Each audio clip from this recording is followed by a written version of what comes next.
Shalom, saudaraku semuanya.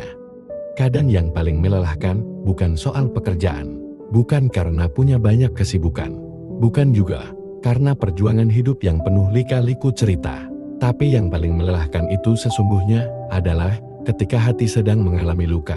Namun justru tidak ada satu orang pun yang benar-benar mau mengerti. Sekalipun kita sudah menjelaskan, tapi dianggap kita berlebihan dan lebay. Kita diam saja juga dianggap salah dan disalahpahami. Dalam keadaan yang tertekan begitu pun tetap dituntut harus kuat. Apakah kamu sedang mengalaminya?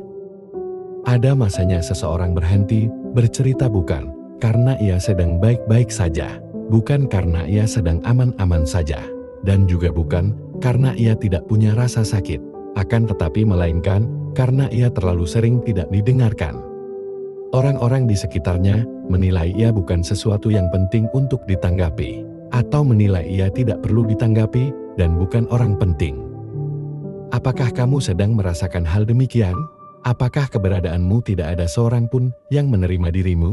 Apakah selama ini kamu menerima sikap dingin dari orang-orang yang seharusnya menjadi support sistem kamu? Sehingga perlahan hatimu terbentuk oleh semua yang kamu rasakan, yaitu hampa. Karena kamu dipaksa melakukan apapun tanpa dukungan yang positif.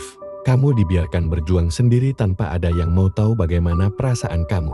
Tidak ada pujian ataupun apresiasi terhadap kamu. Kamu akan dihakimi oleh mereka yang tidak sejalan denganmu. Dan mungkin kamu dianggap sebagai beban, sedangkan mereka tidak melakukan apapun untukmu.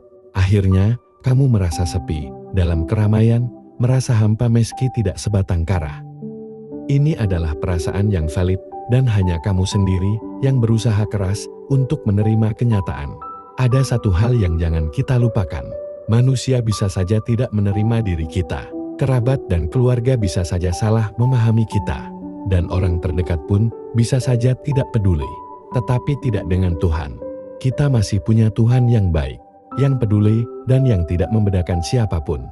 Tuhan tidak akan pernah salah paham terhadap kita.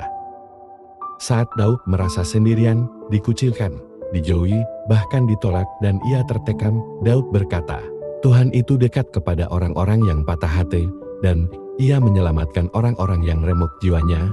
Mazmur 34 ayat 19. Tuhan tidak melihat kita kuat baru ia mendekat. Justru ketika hati kita begitu remuk dan tidak berdaya, Tuhan datang lebih dekat. Saat ini mungkin tidak ada yang peduli keadaanmu. Tidak ada yang mau memahami proses yang sedang kamu jalani. Dan orang yang kamu banggakan juga tidak ada dalam perjuanganmu. Tidak ada yang tahu saat kamu menangis di tempat tersembunyi. Tetapi Tuhan melihat semuanya.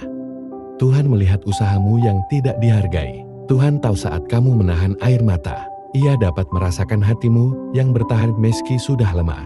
Dan Tuhan juga mendengar doa-doamu yang tidak terucap namun berseru di dalam hatimu. Jangan biarkan kata-kata yang keras dan kasar itu membuatmu merasa tidak berharga. Nilai dirimu tidak ditentukan oleh pengakuan dari manusia. Kamu sangat berarti dan sangat berharga di hadapan Tuhan. Hanya saja manusia tidak dapat melihat sesuatu yang lebih dalam sedang Tuhan kerjakan dalam hidupmu. Dan penilaian manusia bukan hasil akhir dari segalanya. Ketika jiwamu menjadi lemah, maka datanglah kepada Tuhan. Bersandarlah kepada Tuhan sebab Ia adalah kota benteng yang teguh. Di dalam Tuhan tidak ada yang sia-sia. Tuhan sangat senang ketika kita mencarinya. Tidak apa-apa jika menangis dan mengadu padanya. Karena tempat yang paling aman bagi hati yang tidak dimengerti manusia adalah berada dekat dengan Tuhan kita. Tetaplah semangat dalam meraih cita-cita dan mewujudkan impianmu. Kamu tidak hidup sendirian. Ada Tuhan yang menyertai perjuanganmu. Mari kita berdoa. Tuhan, saat hatiku terasa hampa dan lelah karena keadaan dan sikap manusia, tolong kuatkanlah aku. Peluklah hatiku yang remuk dan jangan biarkan aku tenggelam dalam rasa kecewa. Ajarkan aku untuk tetap konsisten berjalan bersamamu, bahkan saat aku merasa sendirian. Amin. Terima kasih telah mengikuti renungan hari ini. Jika saudara diberkati oleh renungan ini, jangan lupa klik tombol subscribe. Sampai bertemu kembali di video renungan berikutnya. Tuhan Yesus memberkati.